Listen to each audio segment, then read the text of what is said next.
Fiscal expansion करेंगे वैसे वैसे क्या होगा, हमारे यहाँ इन्फ्लेशन आएगा। ठीक है, because we are putting more money in the market now. Fiscal expansion के तरीके क्या है? अपना एक्सपेंडिचर बढ़ा दो। ठीक है, अब एक्सपेंडिचर आप कई तरह से बढ़ा सकते हो। एक्सपेंडिचर आप गवर्नमेंट स्कीम से पैसा डाल के बढ़ा सकते हो। एक्सपेंडिचर जो है वो गवर्नमेंट बहुत सारा आरबीआई से डेट लेकर के और गवर्नमेंट स्कीम में पैसा डाल करके बढ़ा सकती है। एक्सपेंडिचर जो है वो सब्सिडीज दे करके आप बढ़ा सकते हो। उसके अलावा एक और चीज है कि भाई अगर आपको लगता है कि हमें कुछ फिजिकल स्टिमुलस देना है तो आप टैक्सेस कट कर सकते हो, क्योंकि टैक्सेस जब आप कट करते हो तो वो भी एक तरीके से यही है कि आप लोगों के हाथ में ज्यादा पैसा छोड़ रहे हो कि they can spend more.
system does not result in the concentration of wealth and means of production in the common to the common detriment. अगर हमारी आर्थिक व्यवस्था, अगर हमारा इकोनॉमिक सिस्टम इस तरह से चलता है कि हमारा अमीर और अमीर बनता जा रहा है, गरीब और गरीब बनता जा रहा है,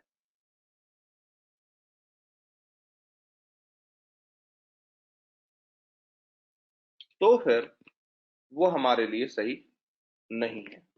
ठीक है, तो हमारा इकोनॉमिक सिस्टम ऐसे चले कि जहां पर कंसंट्रेशन ऑफ वेल्थ ना हो।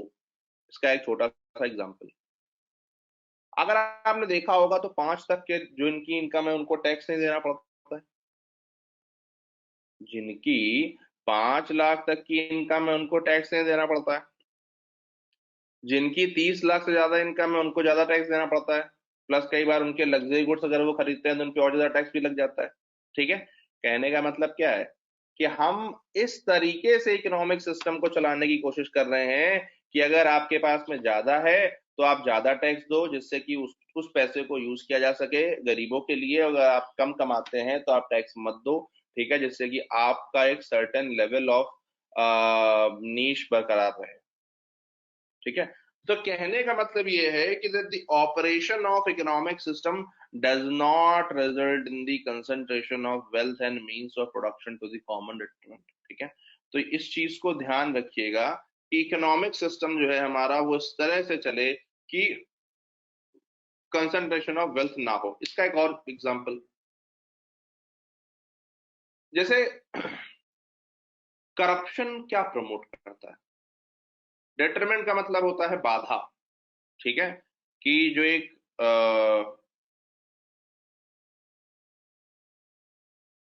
एक मिनट एक मिनट,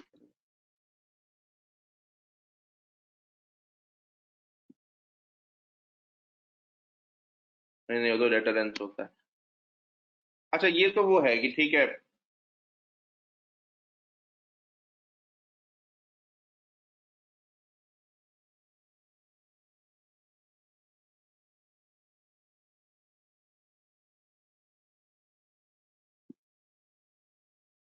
हाँ हाँ, वही मतलब है इसका कि सामान्य लोगों के लिए कंसंट्रेशन ऑफ वेल्थ इस तरह से ना हो जाए कि सामान्य लोग जो है वो इकोनॉमिक सिस्टम में पार्ट ना लेना चाहे।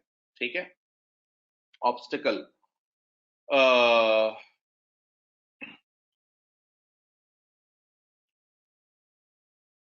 क्या बोलने जा रहा था मैं? हाँ, इसका एक और एग्जांपल लेते हैं। करप्शन क्या करता है? जैसे मान लीजिए टूरी स्कैम हुआ या कोई और इस तरह के स्कैम हुए, तो उसमें क्या होता है? उसमें कुछ होती है कनेक्टेड फर्म्स।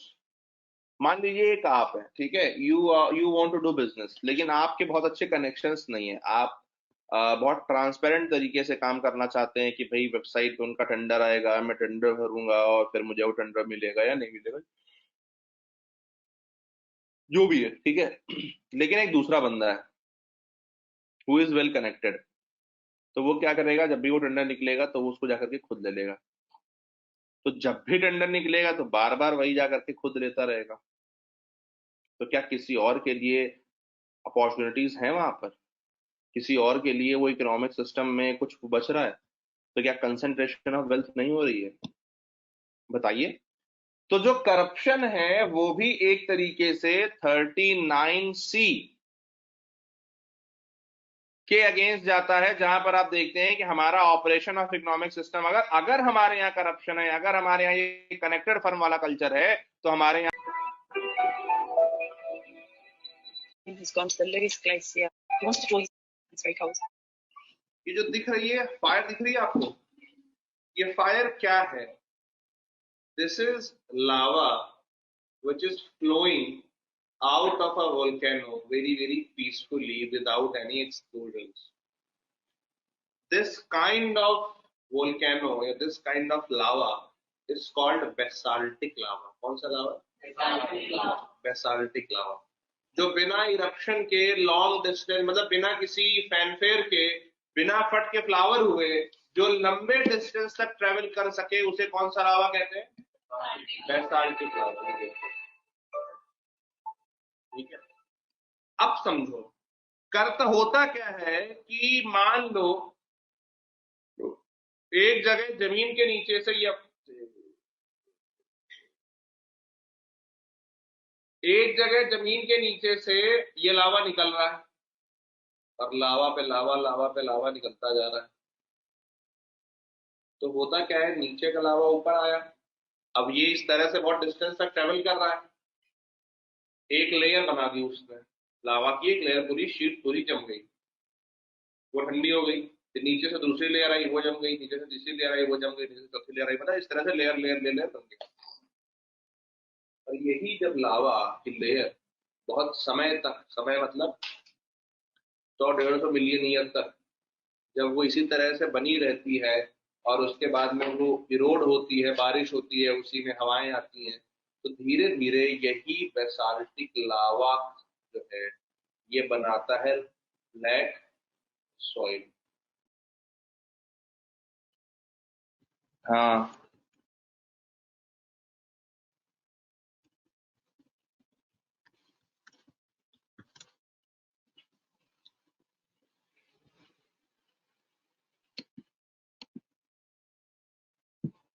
एक और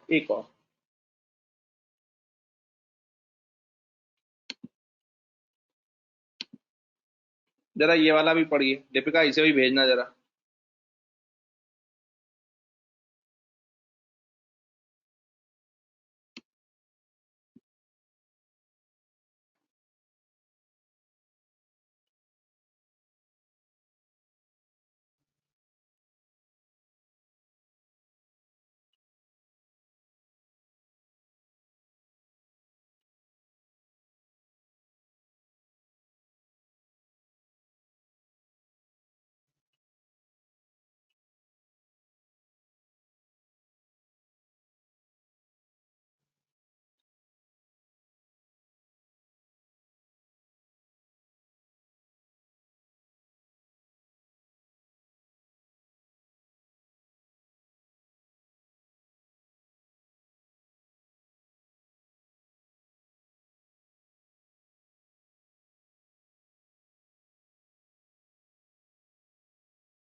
ये क्या खोल रहे हैं?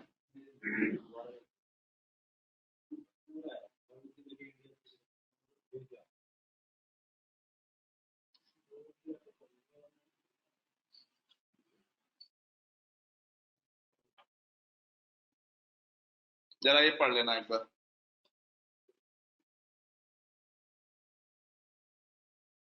और यहाँ से हमारे लिए इम्पोर्टेंट हो जाएगा आईएएस से भी। सर एक बार ये लिंक भेजना।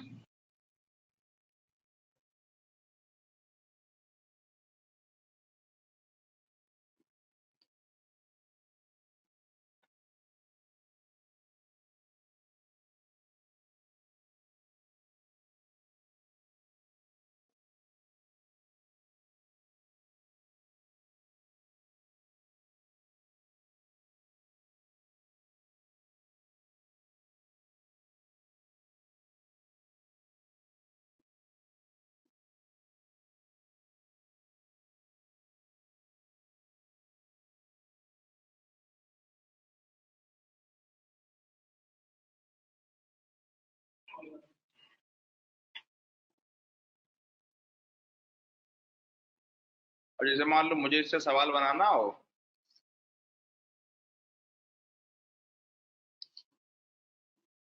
ये देखिए लौंडे ने एकदम बढ़िया से बता रखा है, ठीक है, कि इनको मैग्नीज नोड्यूल्स कहते हैं और इनका सब रेगुलर शेप होता है और ये बॉटम सरफेस में जो है वो बेरिड है, ठीक है। तो ये मैं आपको भेज देता हूँ।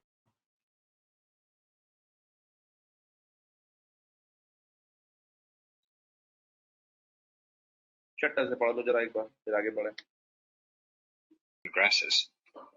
Annually, between wet seasons, conditions of severe अगर आप drought ध्यान दो, जो व्यक्ति उत्तर प्रदेश से, हरियाणा से, पंजाब से, राजस्थान से बिलोंग करता है और ईस्टर्न बिहार से, वेस्टर्न बिहार से जो बिलोंग करता है, उसके लिए ये बहुत कॉमन साइट है। हमारे यहाँ खेतों में जाइए जहाँ थोड़ा बहुत बंजर इस तरह का हो भद्दर गर्मी में, तो वहां पर आपको ये दिखता है। ठीक है। Annually, between wet seasons, conditions of severe drought limit forest development, widening the gap between trees and allowing plenty of light to reach the ground. This leads to thickets of shrubs or extensive grass cover to fill in the gaps. And as in the adjoining tropical seasonal forests, trees here survive the dry season by dropping.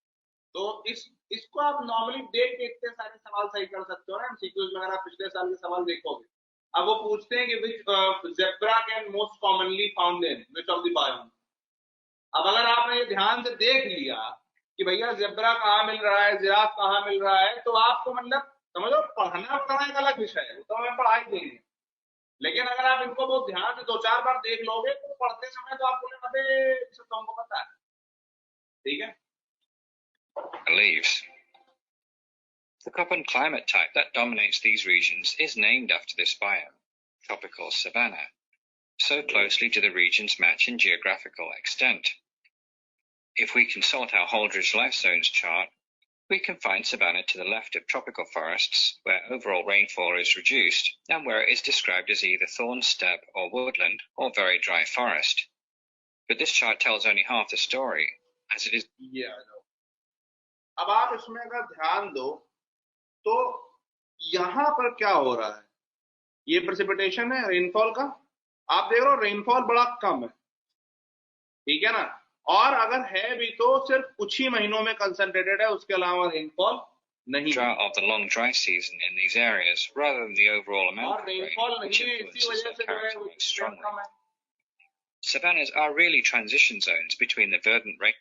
ये देखिए, ये photo wallpaper लगा लीजिए। पहला वाला है tropical rain forest, दूसरा वाला है सवाना और तीसरा वाला है डेजर्ट।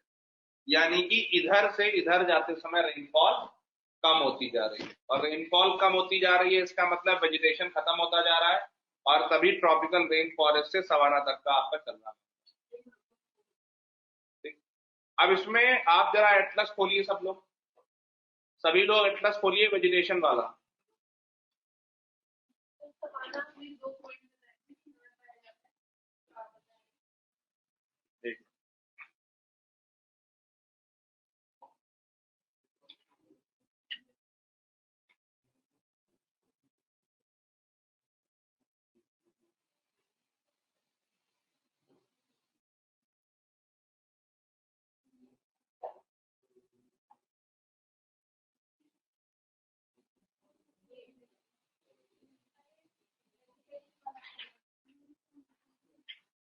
वर्ड का जिसमें से वो दिया हुआ है रेनफॉल, जहां पर रेन फॉरेस्ट है वहां मैक्सिमम है या नहीं, रेनफॉल कम है, और वहीं पर ट्रॉपिकल सवाना है।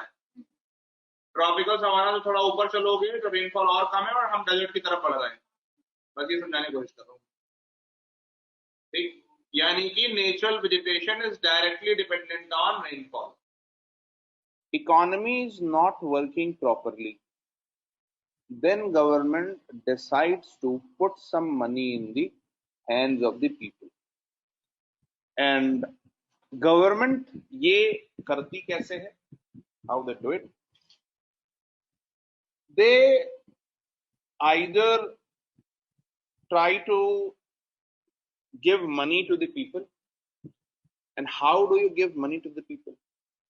Either you increase the wages in Manrega, मतलब इंक्रीजिंग पब्लिक वर्क्स, आपने इरिगेशन पे वर्क कराने लगे, आप रोड्स कंस्ट्रक्शन कराने लगे, you are giving more jobs, and when you are giving more jobs people are getting more money. Yes और no?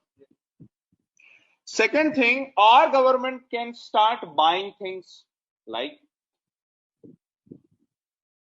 Suppose government says कि we will buy every handicraft that is being produced by tribe last resort, यानी कि generally lending देते हैं banks, banks को कौन lending देता है? आरबीआई। तो एफपीआई, ठीक है, और एफडीआई और एफपीआई को मैंने आपको पिछले टर्म पर वो करने की कोशिश करी थी, कि हमारे यहाँ पर अभी तक क्या हो रहा था कि एफपीआई ज्यादा आ रहा था, फॉरेन पोर्टफोलियो इन्वेस्टमेंट। क्यों? क्योंकि हमारे यहाँ पर लॉन्ग टर्म में बिजनेस लोग नहीं करना चाहते थे। क्यों? क्योंकि हमारे यहाँ ease of doing business 168 position पे थी। क्यों? क्योंकि उनको हमारी कंट्री जो है वो लॉन्ग टर्म के लिए स्टेबल नहीं लग रही थी इन्वेस्टमेंट के लिए। तो ऐसी स्थिति में वो एफपीआई करना चाहते थे, जो कि शॉर्ट टर्म कैपिटल होती है, जो कि कंपनी के मैनेजमेंट में अपना हिस्सा नहीं चाहती है, और जिसको हमने क्या कहा था, हॉट नहीं कहा था। अगर परचेजिंग पावर कमजोर हो रही है ना, नीड में आप करेंसी की परचेजिंग पावर नहीं देख रहे हैं, ये बात तो समझ में आती है ना सबको। जब हम नीड कैलकुलेट कर रहे हैं तो हम सिर्फ ये देख रहे हैं कि रुपया और डॉलर आमने सामने कितना अवेलेबल है मार्केट में। But in real what we are doing is we are also measuring what is the purchasing power of your currency. $1 can purchase a burger but 70 rupees can't. Now you have to pay 7 rupees more to purchase the same burger, which means that your purchasing power has purchasing power of your currency has reduced by 7 rupees.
Effects of ocean current, आपको पता है ठंडी हो तो desert formation हो जाएगी, गर्म current हो तो मॉइस्चर देगी, रेन हो जाएगा।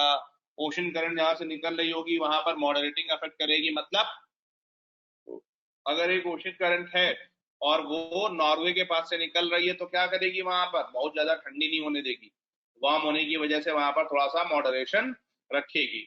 फिर उसके बाद ड्रिजल करेगी, ट्रॉपिकल साइक्लोन लाएगी। कल बात बताई थी मैंने, वार्म करंट होगी तो ट्रॉपिकल साइक्लोन के फॉर्मेशन में एड करेगी, हाँ या ना। वार्म करंट होगी तो ट्रॉपिकल साइक्लोन के फॉर्मेशन में एड करेगी, हाँ या ना। ठीक है। फिर नेविगेशन, इसी रिजल्ट फॉर्मेशन।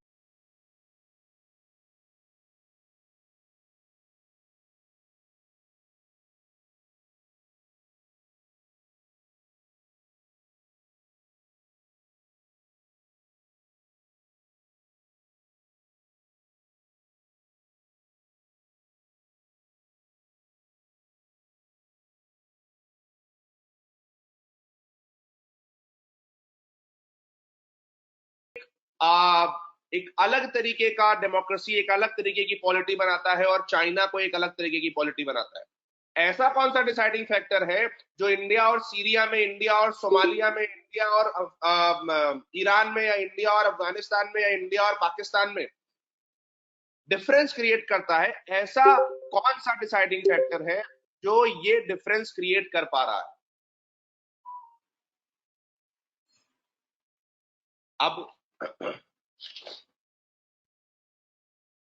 अगर हम थोड़ा और इसको सिंपल करें और थोड़ा सिंपल शब्दों में इसको हम सोचें, अगर एक पॉलिटी है या एक कंट्री है और वहां पर लोगों ने कंसेंट दी कि यू कैन रूल अस, ठीक है, बेसिकली जो हमने कल चर्चा करी थी कि लोगों ने कंसेंट दी डेमोक्रेसी के अंदर में कि भाई ठीक है यू कैन रूल अस, और कंसेंट देने के बाद उन्होंने ये कहा कि भाई you can rule us under this framework, with in this framework, हम आपको इस कॉन्स्टिट्यूशनल फ्रेमवर्क के अंदर रूल करने का अधिकार दे रहे हैं।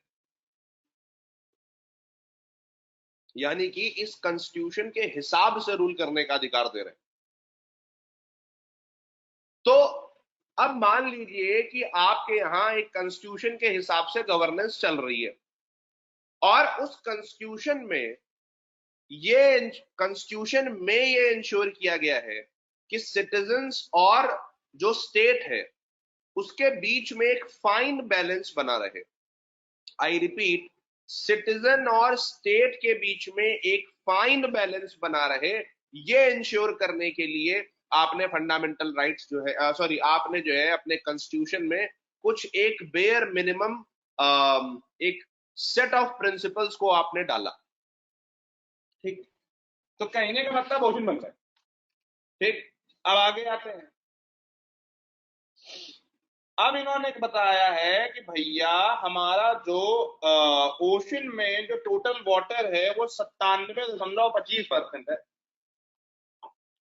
ओशन में जो टोटल वाटर है वो 97.25% है, 97.25%, यानी कि थर्ड वर्ल्ड वॉर वाटर पे तो नहीं होगा अगर हमने फीका टेक्नोलॉजी डेवलप कर ली डिसैलिनेशन की तो, और अगर उस टेक्नोलॉजी का उचित डिस्ट्रीब्यूशन हो पाया तो, ऐसा ना हो कुछ कंट्रीज के पास में ही रह जाए। ठीक है, तो जनरली है क्या कि अगर आप दो जगहों से चुनाव लड़ते हो और मैक्सिमम आप दो ही जगह से लड़ सकते हो, तो उसमें क्या है कि दो जगह से आप चुनाव लड़ते हो तो क्या है कि आपको कोई एक सीट छोड़नी पड़ेगी, और इसके लिए जो है रिप्रेजेंटेशन ऑफ पीपल एक्ट में पूरी व्यवस्था दे रखी है कि भाई दो ज्यादा सीटों पर आप चुनाव नहीं लड़ सकते हो। और मान लीजिए आपने एक सीट पे चुनाव लड़ा, मोदी जी ने एक सीट पे चुनाव लड़ा, मान लीजिए वाराणसी और वड़नगर से लड़े थे, वाराणसी से जीत गया तो वड़नगर वाली सीट उन्होंने छोड़ दी। वहां पे अपना इलेक्शन कमीशन दोबारा इलेक्शन कराता है, इलेक्शन होते हैं, नया बंदा वहां से चुन करके आता है। तो इतना सा है, इतना बेसिक है, इसको ध्यान रखना है आपको, कभी कभी पूछ लीजिए।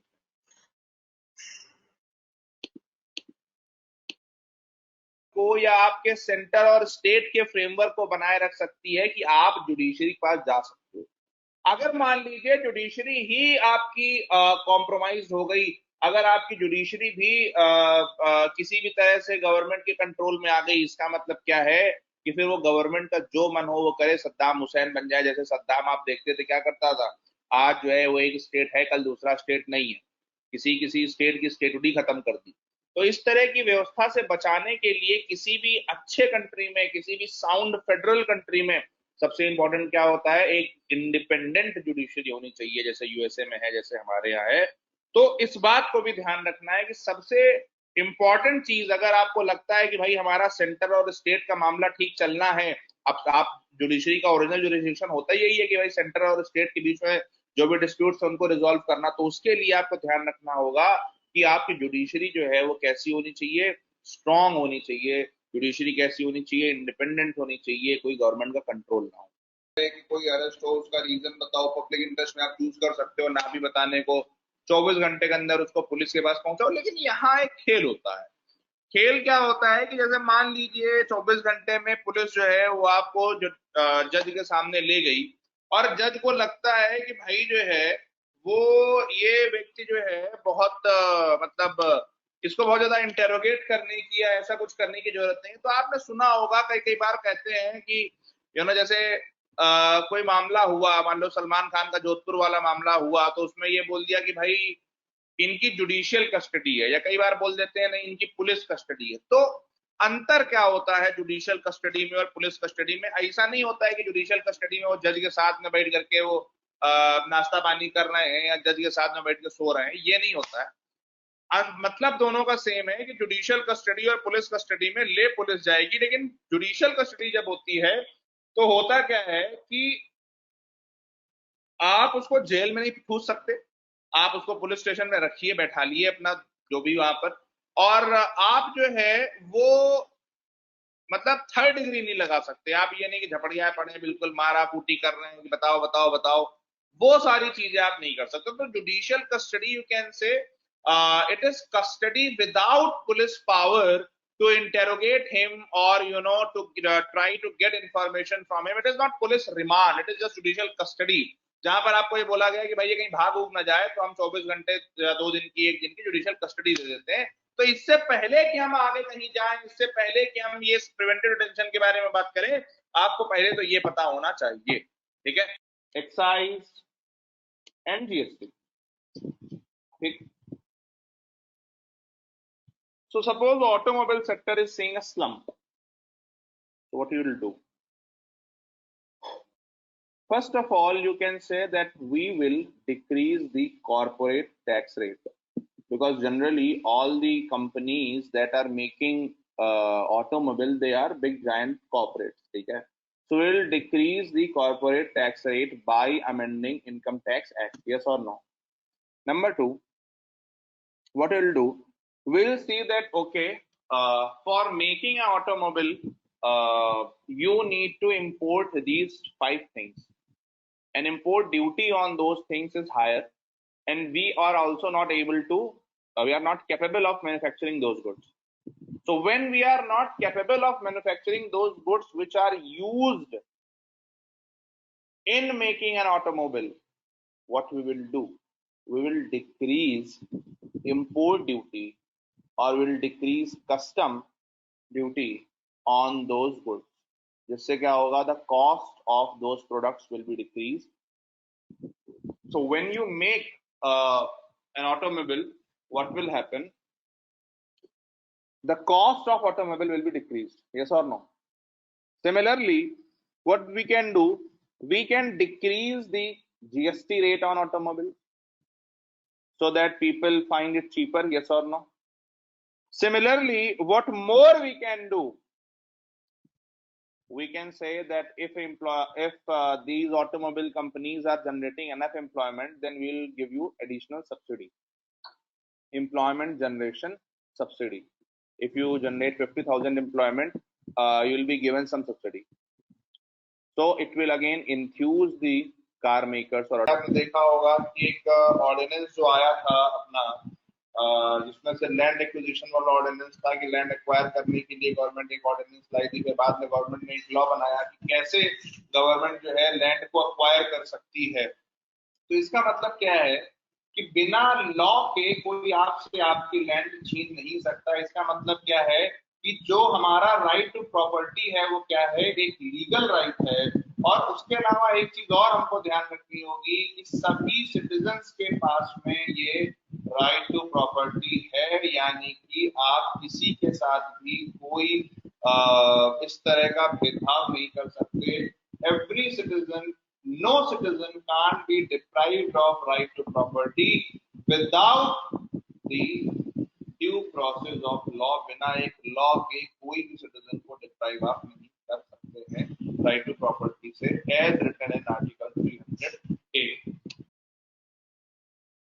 I have put 100 rupees in the banking system, right? And out of that 100, banks cannot lend 20, so they have lent 80 rupees to Honey. Honey ने क्या करा? 80 रुपए लिए बैंक से, और he has distributed salary to his employees। उन लोगों ने क्या करा? वो सारे पैसे वापस बैंक में डाल दिया, 80 रुपए फिर बैंक में पहुंच गए। अब बैंक ने 80 रुपए का फिर 20% रखा अपने पास CRR SLR के तौर पर, जो वो लेंड नहीं कर सकते, रेस्ट फिर लेंड कर दिया। फिर वो बैंक में आ गए, फिर उसका CRR निकल गया। तो आप समझ रहे हो ना, 100 आपने डाला सिर्फ 100 था, बट निकल कितना रहा है? 100 + 80 + 64, इस तरह से उसका 20%। So when you put 100 rupees in the system, it creates multiple, मतलब क्या बोलते हैं, it creates multiplier। So it is called money multiplier। Bond की प्रोडक्टिविटी, यानी कि वो बॉन्ड जो खरीद रहा है उसके लिए कितना प्रोडक्टिव है, कितना फायदा दे रहा है, हाँ या ना?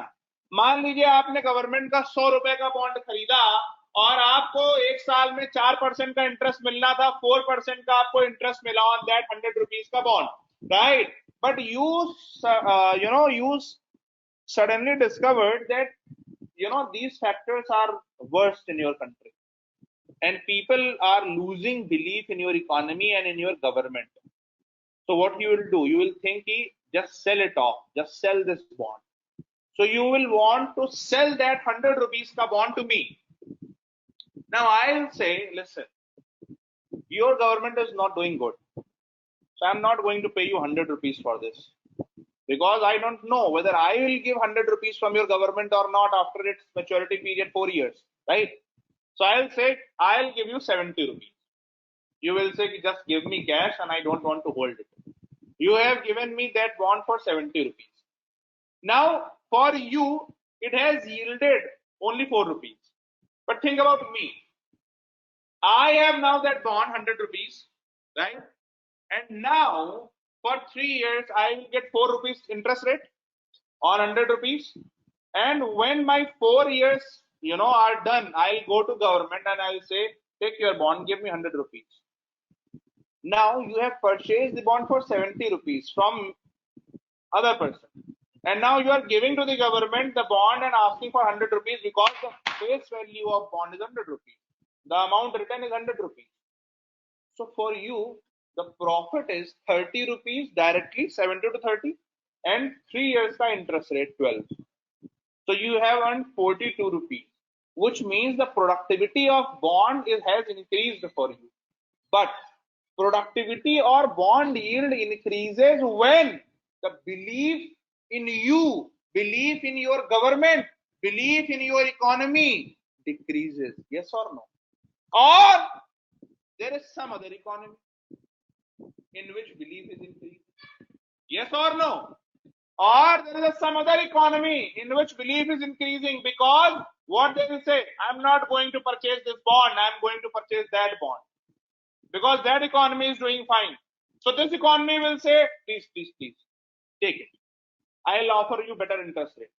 Or if you want to abandon this bond that you have, you will say, give me any money. For 100 rupees ka bond, give me just 70 rupees, I'll take it. Even in that case, bond yield for you is increasing, which means bond yield of your government, bond yield of your government bond will depend on, number one, how the trust in your government is, how the trust in your economy is, these parameters. And number two, suppose USA's economy is doing good.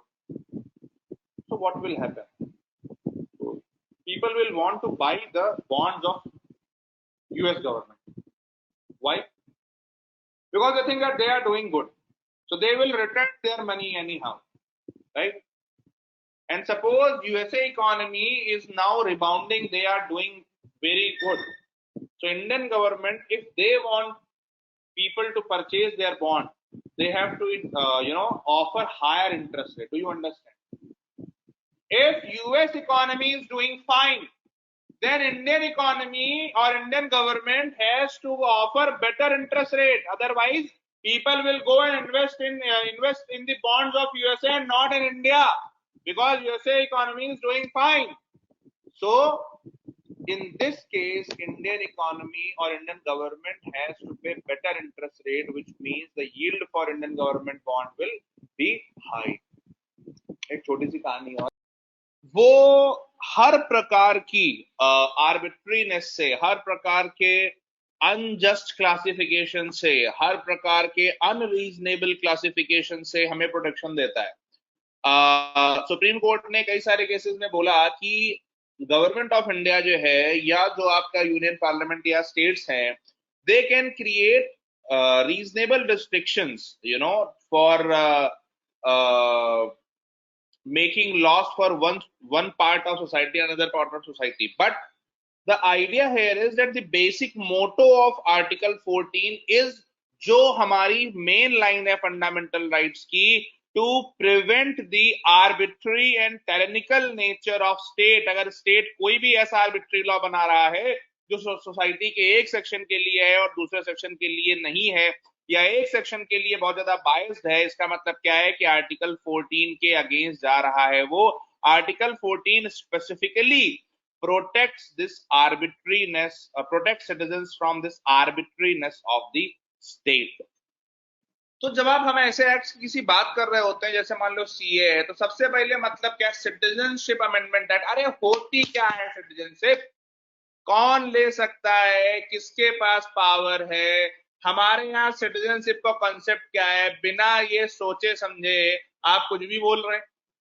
तो कहने का मतलब ये है कि सबसे पहले हमें ध्यान क्या रखना होगा कि हम यूएसए नहीं है, हमारे यहाँ सिंगल सिटीजनशिप होती है कि भैया हम भारत के नागरिक हैं, we are citizen of India, हम किसी उत्तर प्रदेश के या हरियाणा के फलाने के ठिकाने के नागरिक नहीं है, ठीक है ना।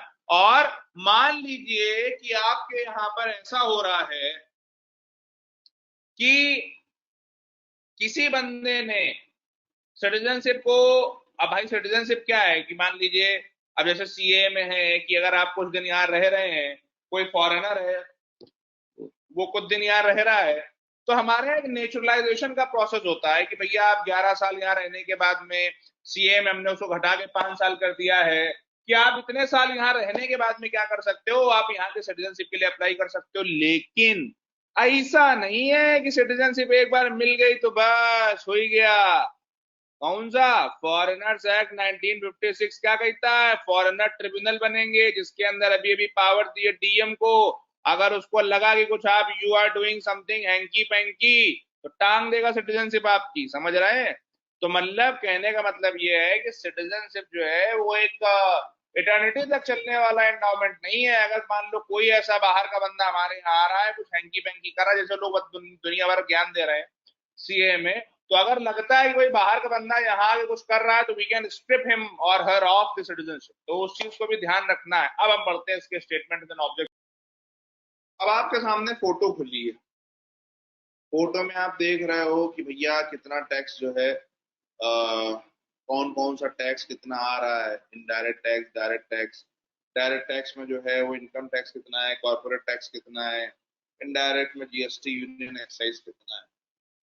अब आप एक चीज समझो, मान लीजिए कि गवर्नमेंट के पास टैक्स ना है तो क्या होगा, सरकार कैसे चलेगी।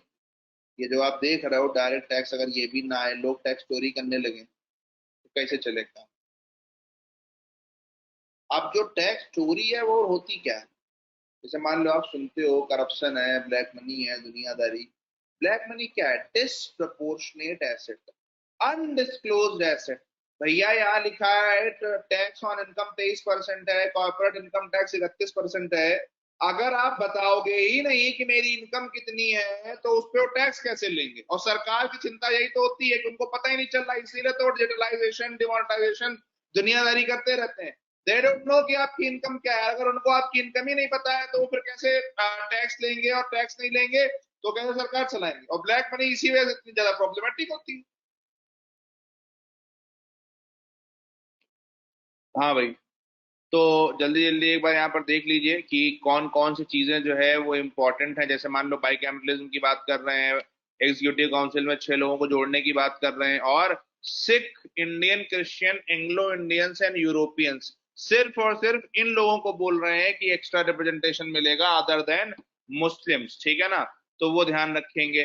फिर उसके बाद में टैक्स और एजुकेशन के हिसाब से जो है वो फ्रेंचाइज देने की बात हो रही है, हाई कमिश्नर का ऑफिस बनाया जा रहा है, सेंट्रल पब्लिक सर्विस कमीशन बनाया जा रहा है। और क्या हुआ, प्रोविंशियल बजट और इन सब चीजों को अलग कर दिया गया, किससे, सेंट्रल बजट से। और एक स्टैट्यूटरी कमीशन बनाया गया जिस पर साइमन कमीशन आया। साइमन कमीशन ने क्या किया, व्हाइट पेपर दिए, उसी व्हाइट पेपर पर क्या बना, गवर्नमेंट ऑफ इंडिया एक्ट। और गवर्नमेंट ऑफ इंडिया एक्ट के बारे में क्या पता होना चाहिए, 331 सेक्शंस हैं, 10 शेड्यूल्स थे, और ऑल इंडिया फेडरेशन इसने प्रपोज करा जो कभी बना नहीं, ठीक है। और उसके बाद में डायरकी को अबॉलिश कर दिया, प्रोविंशियल ऑटोनॉमी, ये इंपॉर्टेंट है। और सेंटर पर डायरकी को अबॉलिश करके क्या किया इसने, इसने स्टेट्स पर डायरकी को अबॉलिश करके क्या किया, सेंटर में जो है वो डायरकी को अडॉप्ट कर लिया। और उसके बाद में 6 प्रोविंसेस में इन्होंने क्या किया, बाइकैमरलिज्म ले आए। और उसके अलावा सबसे इंपॉर्टेंट क्या है, डिप्रेस्ड क्लासेस, वुमेन और लेबर के लिए क्या बोला कि इनके लिए स्टेट असेंबली में अलग से सीटें होंगी, इनके लिए अलग रिप्रेजेंटेशन होगा। 10% टोटल पॉपुलेशन को वोटिंग राइट दे दिया गया। रिजर्व बैंक ऑफ इंडिया 1934 से बन जाती है, फेडरल पब्लिक सर्विस कमीशन बन जाता है, और एक फेडरल कोर्ट को स्टैब्लिश कर दिया जाता है। अगर आप ध्यान दें तो ये हमारी इक्वेटर आया ना।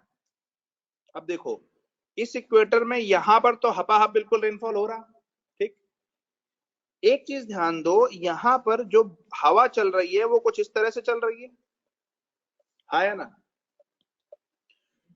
अब मान लेते हैं कि ये वाली जो विंड बेल्ट है ये क्या हो रहा है कि समर्स के टाइम पे ऊपर चली जाएगी, जब समर होगा तो ये विंड बेल्ट कुछ इस तरह से रहेगी ना, आया ना।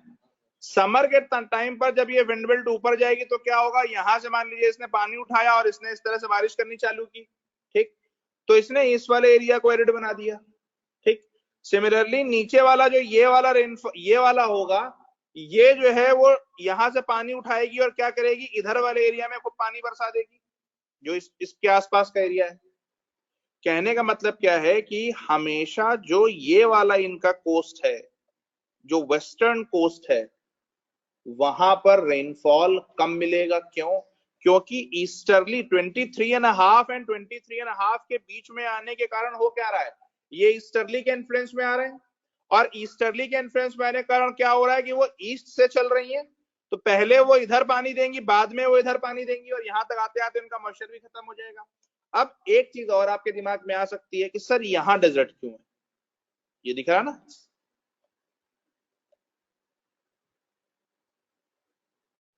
नहीं,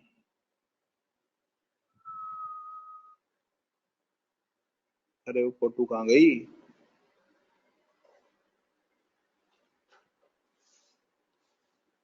अरे वेयर इज फोटो,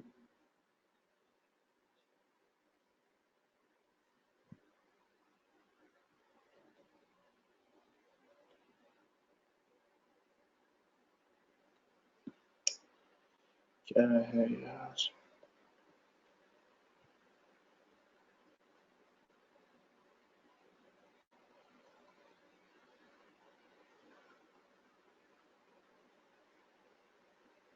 ये यहां पर आपको एक करंट दिख रही होगी, ये दिखी, अगुलहास करंट, ये बड़ी ही फैंसी टाइप की करंट है। फैंसी मतलब ये चेंज होती है, मतलब ये कुछ समय के लिए वार्म करंट होती है और कुछ समय के बाद जो है ये कोल्ड करंट होती है, ठीक। तो कितना मासूम चेहरा बना रहे हैं, पिछली बार याद है जब मैं बताया था कि ये करंट चेंज होती है मॉनसून पढ़ाते समय, ठीक। खैर, तो इसमें ध्यान रखिए, एक टेम्पररी जेट स्ट्रीम फॉर्म होती है, करेंगे बात, ठीक। इसमें अगर आप ध्यान रखें तो जैसे जैसे आप यहां से इधर की ओर जाएंगे तो क्या हो रहा है, हमारा रेनफॉल डिक्रीज हो रहा है। क्यों? क्योंकि जैसे जैसे आप इधर से इधर की तरफ जाएंगे तो दो इफेक्ट्स बढ़ते हैं। पहला इफेक्ट कौन सा बढ़ता है, पहला इफेक्ट कौन सा बढ़ता है कि एक तो यहां पर आना चालू हो जाती है क्या, कोल्ड करंट्स, यहां पर कैनरी कोल्ड करंट है, ठीक, और यहां पर कौन सी है, बेंगुएला कोल्ड करंट है। तो दो कोल्ड करंट्स हैं जिनकी वजह से यहां पर जो भी विंड आ रही है उसका मॉइस्चर खत्म कर दे रहे हैं। और तीसरी चीज क्या है कि ये वाला जो पूरा एरिया है, अब मान लो यहां से कोई विंड आ रही है, कोल्ड करंट यहां बह रही है, उसने उसका मॉइस्चर कर दिया खत्म, तो जब वो अंदर विंड आएगी तो वो बिना किसी मॉइस्चर के आएगी, तो यहाँ पर वो रेनफॉल कैसे लाएगी, ठीक।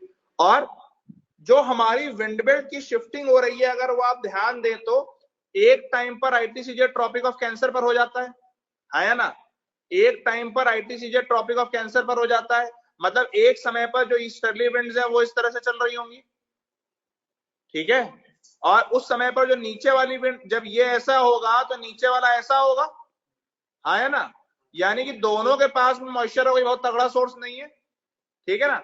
और उसके बाद में जब आईटीसीजे नीचे होगा तो वहां पर भी सेम चीज होगी, ये इस तरह से होगा और ये इस तरह से होगा, यहाँ पर भी वो यहाँ से पानी उठा रही है और इस तरह ला रही है, तो अंदर आते आते उनका मॉइस्चर खत्म होगा। इसीलिए अगर आप ये वाला कोस्ट भी देखें तो डेजर्ट इस जगह पर है, यहां पर आपके जनरली फर्टाइल प्लेन्स हैं जिनको हम क्या कहते हैं, फेल्ट, स्पेलिंग वी से है, कहते हैं फेल्ट है उन्हें, ठीक है ना। ये काला आरी डेजर्ट है और ये पूरे आपके इनके प्लेन्स हैं जहां पर अंग्रेज रहा करते थे, south Africa. Excise and GST, ठीक। So suppose the automobile sector is seeing a slump, so what you will do? First of all, you can say that we will decrease the corporate tax rate, because generally all the companies that are making automobile, they are big giant corporates, ठीक है। So we'll decrease the corporate tax rate by amending Income Tax Act. Yes or no? Number two, what we'll do, we'll see that, okay, for making an automobile, you need to import these 5 things. And import duty on those things is higher. And we are also not able to, we are not capable of manufacturing those goods. So when we are not capable of manufacturing those goods which are used in making an automobile, what we will do? We will decrease import duty or will decrease custom duty on those goods. जिससे क्या होगा? The cost of those products will be decreased. So when you make an automobile, what will happen? The cost of automobile will be decreased. Yes or no? Similarly, what we can do, we can decrease the GST rate on automobile so that people find it cheaper. Yes or no? Similarly, what more we can do? We can say that if these automobile companies are generating enough employment, then we'll give you additional subsidy. Employment generation subsidy. If you generate 50,000 employment, you will be given some subsidy. So it will again enthuse the car makers. और जब government अपने purchases increase कर देगी और taxes को same रखेगी तो क्या होगा? लोगों में डिमांड बढ़ेगी. बिकॉज गवर्नमेंट जब ज्यादा परचेज कर रही है, इसका मतलब क्या है? मार्केट में ज्यादा डिमांड जनरेट हो रही है. It is generating more demand. ठीक है, तो वो ध्यान रखिए. फिर दूसरा क्या है? जब गवर्नमेंट खुद एक्सपेंडिचर ना बढ़ाए अपना, वो क्या करे? वो टैक्सेस कट कर दे. टैक्सेस कट कर देगी तो क्या होगा?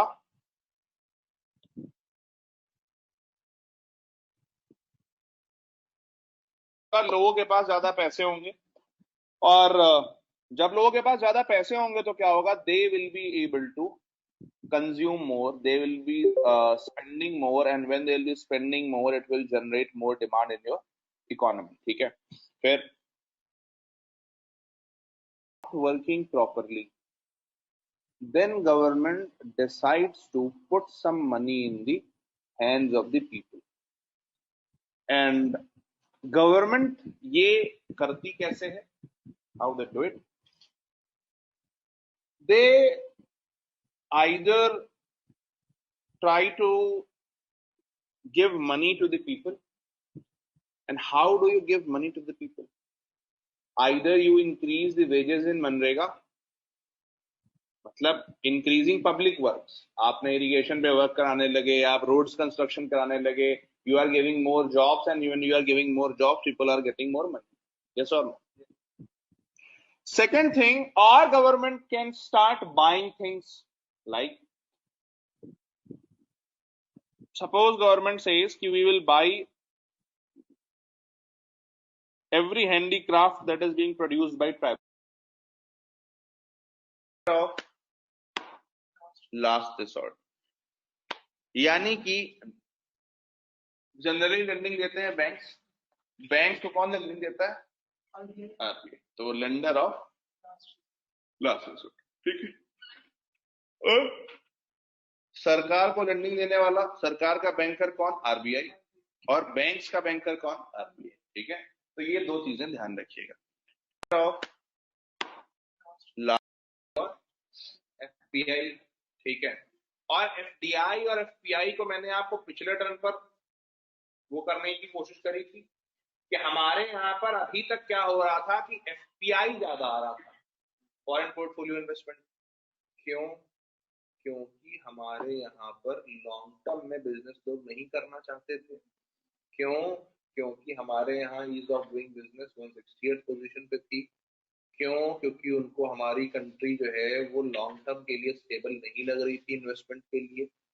ऐसी स्थिति में वो एफपीआई करना चाहते थे, जो कि शॉर्ट टर्म कैपिटल होती है, जो कि कंपनी के मैनेजमेंट में अपना हिस्सा नहीं चाहती है, और जिसको हमने क्या कहा था? हॉट नहीं कहा था. अगर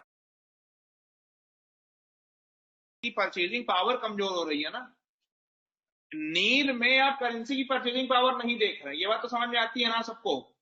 जब हम नीर कैलकुलेट कर रहे हैं तो हम सिर्फ ये देख रहे हैं कि रुपया और डॉलर आमने सामने कितना अवेलेबल है मार्केट में. But in real, what we are doing is we are also measuring what is the purchasing power of your currency. $1 can purchase a burger, but 70 rupees can't. Now you have to pay 7 rupees more to purchase the same burger, which means that your purchasing power purchasing power of your currency has reduced by 7 rupees. जब government अपने purchases increase कर देगी और taxes को same रखेगी तो क्या होगा, लोगों में डिमांड बढ़ेगी. बिकॉज गवर्नमेंट जब ज्यादा परचेज कर रही है इसका मतलब क्या है, मार्केट में ज्यादा डिमांड जनरेट हो रही है. It is generating more demand. ठीक है, तो वो ध्यान रखिए. फिर दूसरा क्या है, जब गवर्नमेंट खुद एक्सपेंडिचर ना बढ़ाए अपना, वो क्या करे, वो टैक्सेस कट कर दे. टैक्सेस कट कर देगी तो क्या होगा,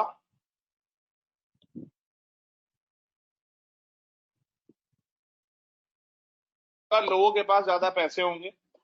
और जब लोगों के पास ज्यादा पैसे होंगे तो क्या होगा, they will be able to consume more, they will be spending more, and when they will be spending more it will generate more demand in your economy. ठीक है.